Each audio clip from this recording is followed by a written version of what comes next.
Hello, StarCraft fans! This is Falcon Paladin coming to you with yet another daily Legacy of the Void upload.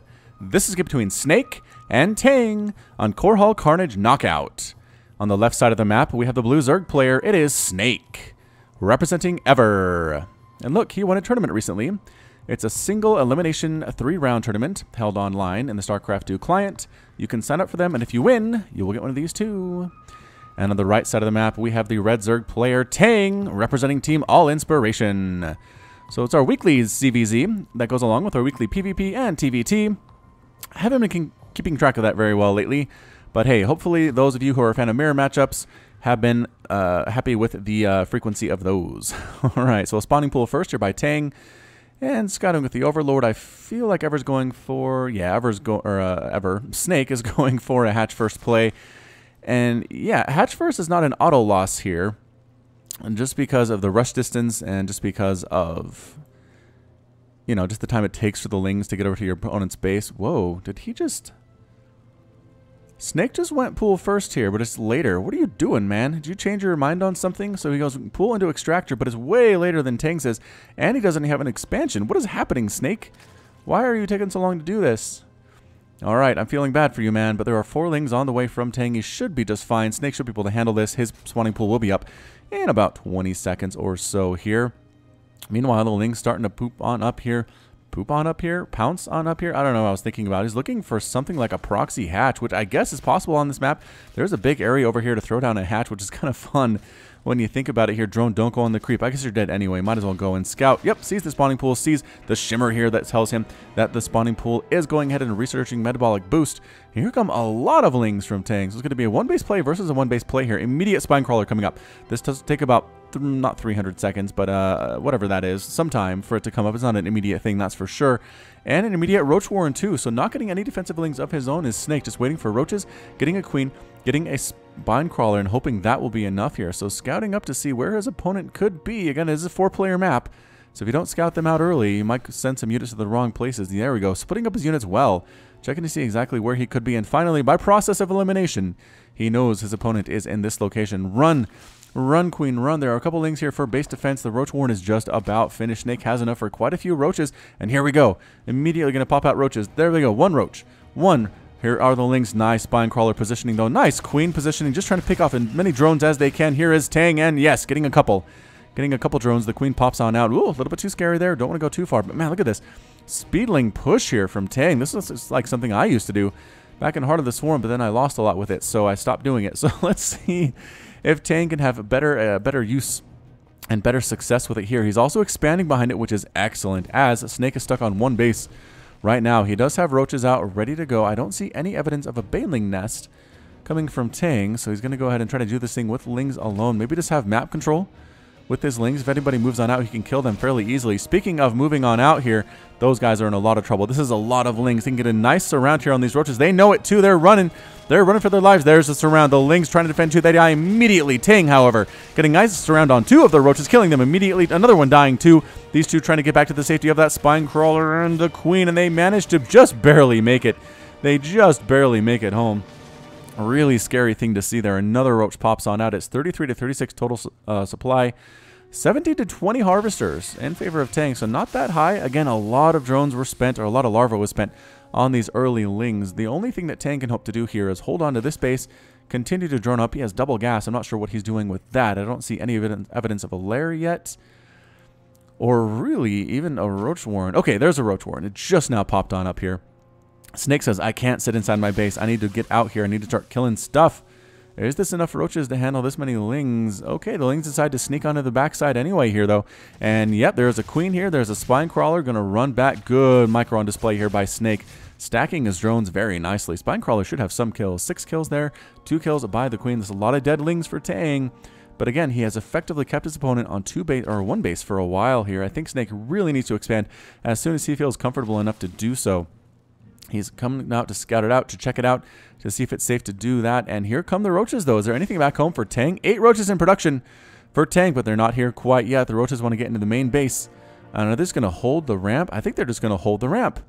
Nope, never mind. Changed his mind. Popped right on in here. Faster on the creep. Going to go ahead and try to kill this queen. Possibly try to kill a bunch of drones here too. But again, the roaches for Tang going to pop out here immediately. And there they are. Can they get in here? Good. Focus firing by Snake, though. Taking out one roach, two roaches.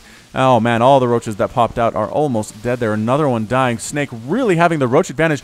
More coming from across the map here to assist with this. Snake looking very good. Going to back on out, though. Again, being chased by this many roaches and this many workers, but nice positioning. Once again, a surround on one of the roaches, and it dies thanks in no small part again, from the drones there. But that's a lot of dead drones. Lings on top of roaches here, going to assist with their DPS. I feel like Tang has enough roaches and a queen to deal with this thing.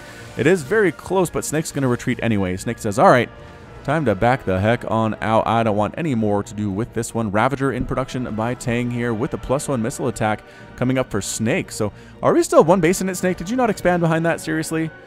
Snake, expand. Why? How? All right, man. All right, I'll trust you. If you think you can do this with one base, I believe. It is 17-17 Harvester, so it's not like Tang has a massive economy advantage against his opponent here. Both players have killed some workers. Tang has lost 8 of them. Snake has lost only 3 thus far, but 11 roaches have been killed. There it is. Okay, there's the expand. Snake, you had me worried for a second there. You can't really sit on one base anywhere past like this 6 or 7 minute mark without just flat out dying, as here comes Tang with roaches and Ravagers.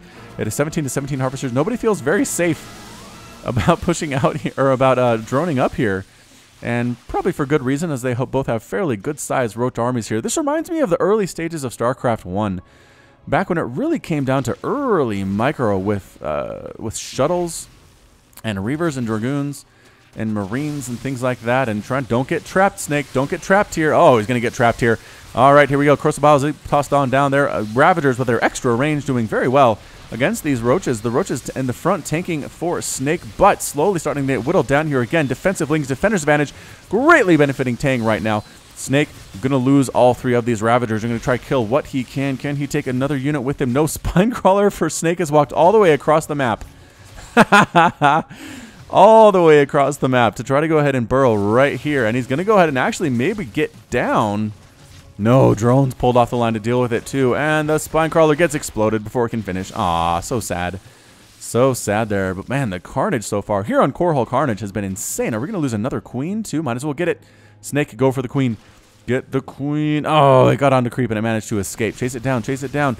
The queen manages to live. That was a big deal. Having extra queens is so nice for creep spread, for injects, for DPS, for transfuses.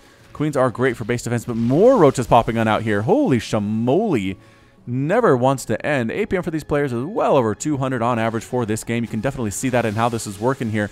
Both players losing a lot. Nobody is droning at all, though. It's just roaches and lings and more combination of lings for Tang.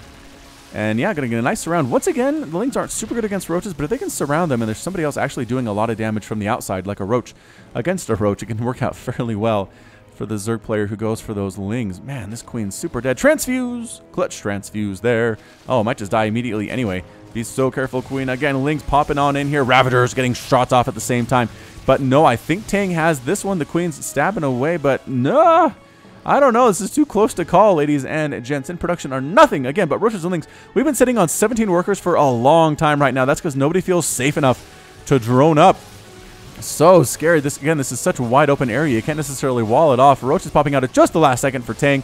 Coming down from the main base as well. That Ravager gets exploded by the acid saliva ability, or rather a melting thing. Less of an explode, more of a melt. Roach versus Roach. The queen support again is massive for Tang. He can transfuse roaches that are weak on that are low on energy, or low on health rather. And again, more and more roaches just continuing to stream across the map. It's like the gold rush of 1841 or whatever year that was, where people just came across the United States to California to try to go for that gold.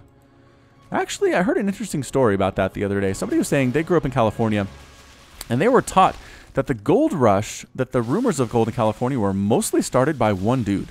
One dude was like, do it. There are so many awesome places to get gold in California. And everyone was like, sweet, let's do this thing. And then that dude bought up like all the equipment, all the wagons and the horses and the panning supplies for panning for gold, and then just set up shop all along the route from the east to the west and sold all of that and made like $300 million in 1841 dollars. It was nuts. He just totally took advantage of the situation. I thought it was fairly brilliant, to be honest, but I always thought that was interesting. Apparently the gold thing wasn't as much a big deal as it was made out to be, just because that guy was trying to profit from people coming out to take advantage of it. So anyway, what I'm trying to say is start some kind of a speculation and then profit, because no one does that today. Roaches, Ravagers going at it again. So much Roach, so much Ravager. Again, nobody wants to make any more workers. Tang has 18, technically, so that's great. A Queen does end up falling there to the Acid Saliva. Corrosive Bile's landing, dodge again. The Corrosive Bile has added a new level of micro required here in ZvZ, where this is the case. Could be very difficult to hold on here, but once again, nice target firing from Tang, focusing down individual units fairly well. He is winning the battle. Corrosive Bile landing on a Ravager. Don't see that every day. Ravager's usually fast enough to dodge those things and aware of them to get out of their way too, but not that time. So usually in these situations, somebody takes a lead, right? In these situations, somebody goes ahead and techs up real quick or gets a nice drone push. But so far, nobody's been able to do that. It's 17 to 18 workers. Both players are on this Roach Ravager Ling composition that is really working for them and that it keeps them alive. Oh, I have an idea. Okay, so Snake is going to knock down these towers, thereby locking Tang inside his base. That might give Snake the advantage in being able to drone up just a little bit. So can he get this thing? Is he going to wait for the army to come over? No, he's not. If you're here, like standing here, when these fall down, you die. So keep that in mind. Stay out of this area if somebody's knocking down these towers. The same goes for most collapsible rock towers as well. Or all of them, I believe. All right, so Tang's kind of stuck here, interestingly enough. Are we droning up back home? Snake? Snake! All right, I didn't do a very good snake there, but heading with an Overlord, Tang is very, very curious about what his opponent is up to, because as far as he knows, there's one base here, and that is it. Not the case. Is he searching for additional bases? What is Snake? Oh, Snake's trying to do a sneaky route. He's going to follow this way, across this over here, and then down into the base. But look at this. Tang's going for it at this point. Oh, boy. Snake is not, oh, he tried to knock down the rocks at his own, or the cooling tower at his own base to prevent people from getting in. Is there enough DPS to kill it? The roaches are dying very quickly indeed, and the cooling tower with 35 hit points to go. Not enough to save Snake, unfortunately for him. He's taking another sneaky base, which is fun. But here come a lot of Lings, a lot of Ravagers. The Spine Crawler is gone. There's nothing here for Snake. He needs to base race this thing immediately. The Roach is coming on down here too. They're going to take out a Queen. They're going to go after this hatchery, possibly going to kill a bunch of drones. Who is going to win this base race? Sneaky Hatch might come into play for Snake here. We're going to see if that happens for him or not. Excuse me there, a bit of a coughing fit. And heading back home. So Tang basically has annihilated all but one of Snake's drones. And he's going to head on back and try to defend his own base. He's coming with a vengeance as well. A lot of Lings, a lot of Ravagers. Can he hold the top of the ramp? Can Snake do this thing? I don't actually know. There are still 13 workers for Tang. Where are his workers? I don't know. It's a GG from Snake, though. Snake is defeated and Tang is victorious. Where the heck were Tang's workers? There's like 3. Units tab. Workers. Oh, he hit him out here. Okay. Smart. So in the end, Tang had hit his drones, while Snake had not. Did somebody discover this base? No, he could have maybe hold on for a little bit there, but he recognized all of his workers were gone but 5. These Lings still going to town on his buildings, and he didn't have enough to actually kill Tang. Army supply was definitely in favor of Tang there too, 48 to 21. And so our Blue Zerg tapped out. So well played there by Snake, but better played by Tang, and Team All Inspiration gets the win today. All right. So that's it from me. This has been Falcon Paladin with yet another daily Legacy of the Void upload. Go ahead and hit that like button. Hit the subscribe if you like what is on, what you heard today. You can also catch me on Twitter and Facebook, both at /Falcon Paladin. And until next time, as always, thank you so much for watching, and you take care of yourself.